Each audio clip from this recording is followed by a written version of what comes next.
The first question obviously is for you, Christopher.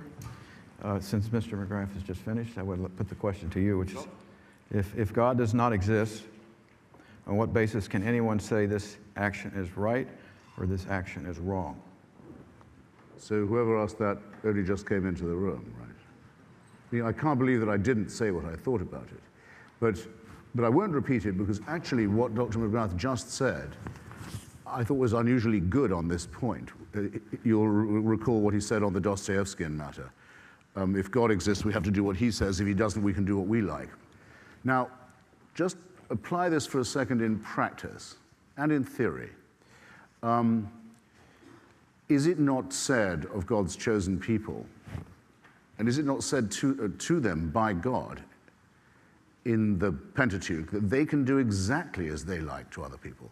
They can enslave them, they can take their land, they can take their women, they can destroy all their young men, they can help themselves to all their virgins, they can do what anyone who had no sense of anything but their own rights would be able to do, but in this case with divine permission. Doesn't that make it somewhat more evil? In Iran, where I've been to all three axes of evil countries, by the way, I think I'm the only writer who can say that. You're not allowed to sentence a woman who is a virgin to death, even though she may have committed, in the eyes of the mullahs, a capital crime, perhaps by showing her hair too often or her limbs. She can't be sentenced to death. But religious law means she can be raped by the Revolutionary Guards and she's not a virgin anymore. And then they can kill her. Do what thou wilt shall be the whole of the law used to be considered the motto of Satanism, as I recall. Divine permission given to people who think they have God on their side enables actions that a normal, morally normal unbeliever would not contemplate. The mutilation of genitalia of children. Who would do that if it wasn't decided that God wanted it?